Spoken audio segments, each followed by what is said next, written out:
A conclusão é, tem mais coisas. Tem mais coisa além disso. Qual o título desse vídeo? As dificuldades que os políticos vão enfrentar. Você queria ouvir o título? Pedi pro GPT um aqui. E tá começando esse vídeo que eu não contei o motivo desse vídeo antes. De propósito, eu não contei pra você. De propósito, para que eu perceba a sua surpresa ao me ver falar disso. E assim eu vou ter um termômetro do que você tá achando dessa surpresa que eu vou trazer. Falando de eleição, falando de política. Aconteceu uma coisa curiosíssima, que é fenômeno desse tempo atual. Não teria acontecido há 10 anos atrás. Sempre o político contrata um assessor. Sempre tem um assessor que escreve texto para ele. Nem sempre o próprio político escreve um texto. Então, quando um jornal encomenda um texto, um artigo, pode acontecer do político dar as ideias, pode acontecer do próprio político escrever, mas, em geral, vai ter um profissional para escrever isso para ele, que vai fazer uma pesquisa, que entende o gosto daquele político. Só que, 10 anos depois, já que eu falei que 10 anos atrás isso não aconteceria, um dos contratados dessa equipe se chama ChatGPT. E ele trabalha para todos ao mesmo tempo, porque hoje em dia todo mundo tem essa ferramenta. E o que aconteceu há alguns dias? Um colega que trabalha na redação de um jornal me contou que eles encomendaram um texto para as assessorias dos políticos em função de uma data comemorativa. Nesse texto que foi recebido, quase todos tinham uma característica idêntica. As palavras que iniciavam o título eram a mesma para todos. E isso não tinha sido percebido por esse colega. Eu que percebi essa coincidência e falei, caramba, é o GPT dando as caras aqui na política, no discurso, em pleno ano eleitoral. E isso me chamou muito a atenção. Por quê? Porque a gente se dá conta desses acidentes enquanto a gente vive o fenômeno. E como essa eleição é uma eleição muito colonizada pelo ChatGPT, uma eleição muito dominada por ferramentas de IA, a gente vai perceber só na prática as reais consequências que essas ferramentas estão causando para transformar o ambiente de todas as formas, junto com o eleitor, pensando no trabalho de produção das assessorias. E aí isso me levou a esse vídeo, que é falar das dificuldades que o político vai enfrentar nesse momento, seja para eleição ou não, porque a gente está vivendo um tempo muito específico, eu acho. E esse ponto é o primeiro deles que eu quero trazer para falar que o ChatGPT, ele dá um risco que antes não existia. Moral da história, o GPT é um risco quando você deixa que ele apareça. E na aparição idêntica, você está desaparecendo seu assessorado. Você está usando uma oportunidade de se comunicar, impedindo que traços individuais do político apareça e deixando uma uniformidade que vai dificultar muito o trabalho de apresentação do político. Olha só, tem gente que acreditava lá atrás, você vai saber falar isso melhor do que eu. Quer vir aqui falar? Olha só. Panfleto, você fazia um panfleto para político. O político que está tentando ganhar uma eleição, ele já tinha mandato. Aí, o que ele faz? Ele tem a brilhante ideia. Vou falar tudo que eu fiz, vou fazer uma grande prestação de contas aqui. Quantos milhões eu mandei para que lugar? Já fez ou não já? Com certeza. É um clássico, não é? E eu acho que isso é um baita de um problema. É um baita de um problema. Se você fala assim, olha, já sei uma brilhante ideia para ganhar uma eleição aqui agora, eu vou colocar quantos milhões eu destinei para essa causa, para esse município, para esse território, para esse grupo, eu mandei tantos milhões para tal lugar. E isso garante um bom olhar das pessoas para essa informação por si? O número, a matemática ali, quantos milhões? Já parou para pensar? Isso já teve um efeito. Será que hoje em dia você tentar fazer uma venda de que seu trabalho é bom enquanto político baseado unicamente na cifra, no valor que você transportou para tal lugar, isso em si será que é uma boa coisa? Num tempo em que a gente fala, por exemplo, de emenda, de desvio de emenda, se você fala de tantos milhões, por exemplo, você pode estar falando uma coisa soberba, um valor soberbo, para fazer uma coisa que aí você, enquanto eleitor, vai olhar desconfiado e vai falar assim, mas para onde que foi? Para que tanto dinheiro assim para tal coisa? Concorda comigo? Então, as pessoas usam muito esse valor para poder traduzir ali um esforço grande para que alguém se convença assim, nossa, como ele me ajudou, como ele ajudou a minha cidade.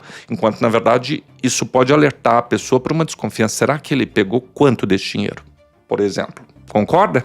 Então, o número em si que já foi muito ambicionado por políticos que até hoje fazem isso, tá? Já vi alguns materiais rolando aí de campanha?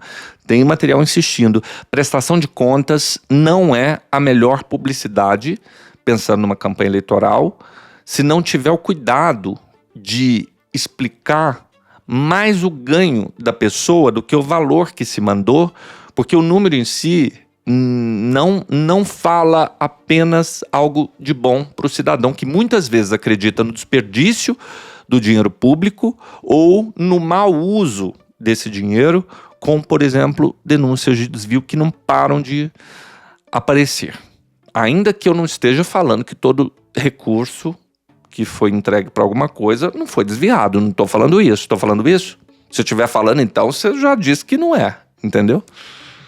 É ser reavaliado, que é o direcionamento dos discursos. Isso, muita gente acredita que facilita criar um monte de gavetinha para poder facilitar a comunicação direta com determinado público. Aí você cria uma categoria. Ah, mulher, quero falar com você, mulher. Quero falar com você, criança. Quero falar com você, pet. Quero falar com você, artista de circo. Quero falar com você que faz natação. Sabe, assim, que você coloca tudo muito extremamente recortado. Enfim, define-se um monte de categorias para falar com um monte de grupos, como se a gente tivesse um monte de gavetas e isso resolvesse um problema de orientar o discurso para determinado público, quando na verdade hoje em dia, eu não sei como é que funciona isso bem, mas se criou muito a ideia de nichos para poder fazer essa comunicação com os públicos. Rotula muito, por exemplo, a mulher, o religioso. Que quando você fala na mulher, por exemplo, você também está falando da criança, você também está falando do pai, você também está falando com o empregador. É importante fazer o exercício de ultrapassar essa gaveta. Eu sei que facilita quando se pensa, por exemplo, no impulsionamento. Impulsionamento é uma coisa que se usa muito para poder enviar o conteúdo para determinado tipo de público.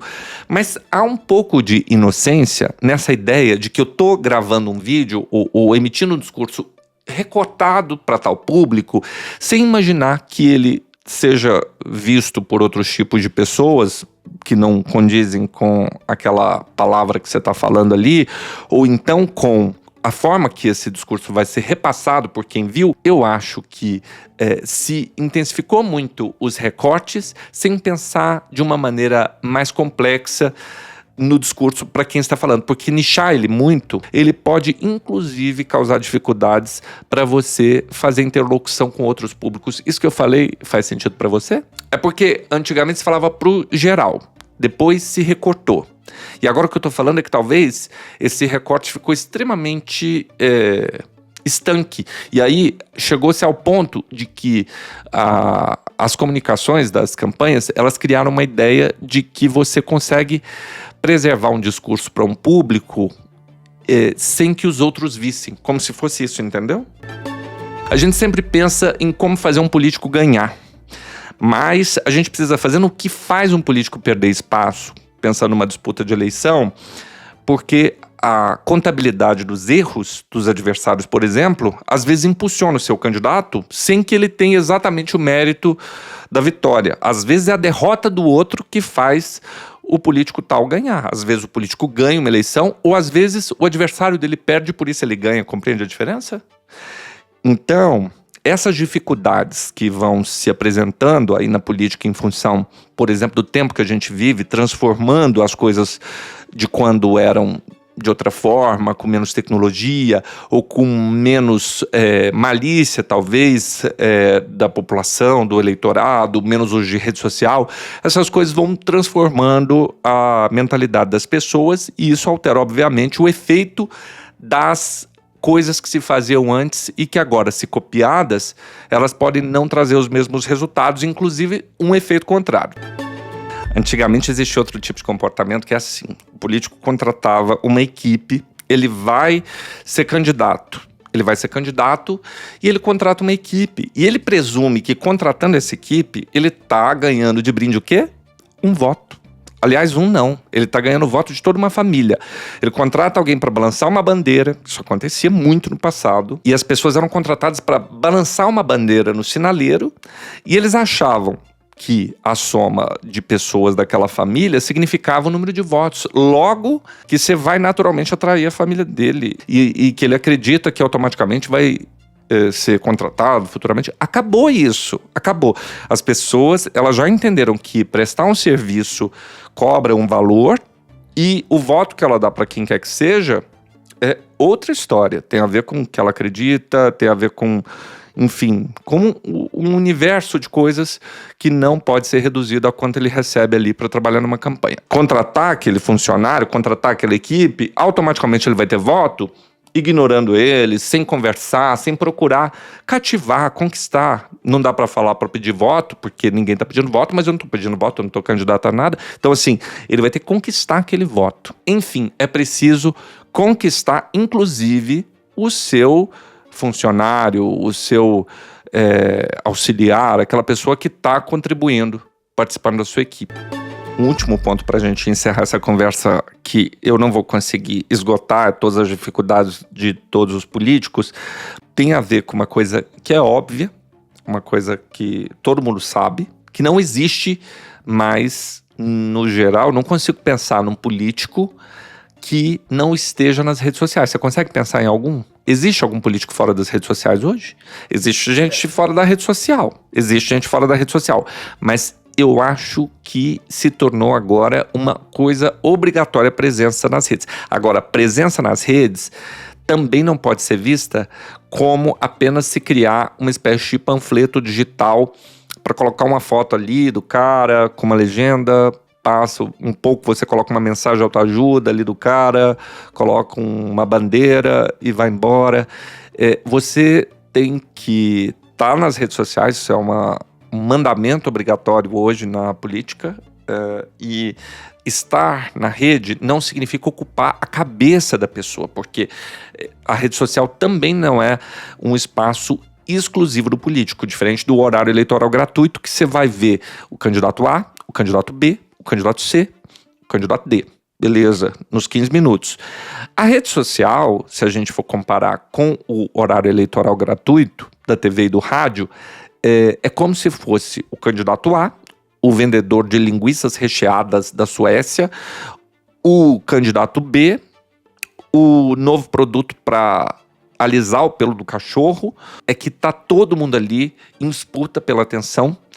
Tá uma salada de vozes, de política, de carro, de roupas, de, enfim, comportamentos, de exercício físico. Resumindo, não basta apenas estar na rede social, isso é obrigatório, não tem como ser político sem estar na rede social, e não tem como estar na rede social achando que basta deixar a vida levar com um post, outro post, sem imaginar que isso não seja, na verdade, um espaço atual que o político tem para ocupar a praça pública. Quando a gente pensa lá para trás no que era a política, enfim, nos fundamentos da Grécia lá, que levou a política e a conversa na praça com a sociedade para, enfim, acho que essa história ficou um pouco mal falada aqui da questão da Grécia.